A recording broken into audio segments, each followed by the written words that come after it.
ایران جنگ دنیا کے خاتمے کی طرف اشارہ ہے۔ دنیا اب اپنے اختتام کی طرف جا رہی ہے۔ ہم اس بات کو مانیں یا نہ مانیں اور ہم لبی تان کے سوئے رہیں، یہ ہماری مرضی، لیکن ہمارے ساتھ جو ہو رہا ہے یا ہونے والا ہے، یا جو ایران کے معاملات ہو رہے ہیں، جو ہوئے ہیں ان بیچاروں کے ساتھ، جو ان پہ جنگ اننیسیسری مسلط کی گئی ہے، تو یہ اس طرف اشارہ کر رہی ہے کہ مسلمانوں جاگو، اب مسلمانوں اٹھ جاؤ، اب بھی وقت ہے اپنے آپ کو، اپنی سیکورٹی کے لیے، اپنے دین کی جو ہے نا وہ خاطر اب اٹھ جاؤ، اپنے آپ کو جو ہے وہ جس غفلت کی نیند میں مسلمانوں نے آج سلا رکھا ہے، اس سے ان کی بیداری بہت ضروری ہے۔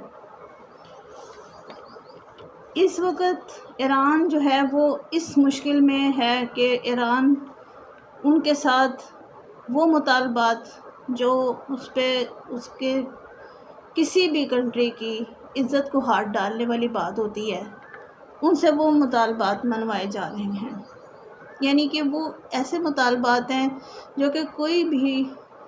غیرت مند ملک گوارا نہیں کر سکتا۔ اپنی زمین بیچ کر کسی کو اپنے اوپر بٹھا لینا، یہ کسی کو بھی گوارا نہیں ہوتا۔ تو یہ چیز جو ہے وہ ایران جو ہے وہ ان سے اسی چیز کی جنگ کر رہا ہے، دینی جنگ بھی ہے یہ، اور یہ ایک مذہبی جنگ کی طرف جا رہی ہے۔ اس کی بڑی واضح نشانی نتن یاہو کی وہ حرکات ہیں جو ہمارے سب کے سامنے ہیں۔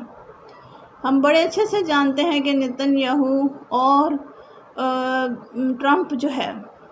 وہ کیا چاہ رہے ہیں اور وہ کس طرف ہمیں لے کے جا رہے ہیں۔ نتن یاہو کا جنگ بند نہ کرنا اور ڈٹے رہنا، اور ٹرمپ کا اپنے آپ کو مسیحا بنا کے پیش کرنا اور ڈاکٹر کے روپ میں آ کے اپنی پوسٹ شیئر کرنا، یہ سب اس بات کی علامت ہے کہ یہ لوگ کیا سوچ رہے ہیں اور یہ ہمیں کس طرف لے جا رہے ہیں۔ اگر ابھی بھی ہمیں ان کی پالیسیز سمجھ نہ آئیں تو یہ ہمارا دماغ کا قصور ہے، اور ہم اس کو کسی طرف بھی موڑ کر دیں گے۔ وہ چیز ہے جو آپ صلی اللہ علیہ وسلم نے 1400 سال پہلے بتا دی تھی۔ اب وقت ہے کہ ہم اس چیز کو سمجھ جائیں کہ یہ وہی لوگ ہیں جن کا اشارہ دیا گیا تھا،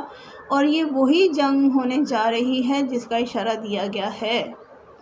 چاہے ہم اس کو کسی بھی طرح سے رکوا لیں، لیکن جو مقدر ہے وہ ٹلے گا نہیں۔ اللہ کی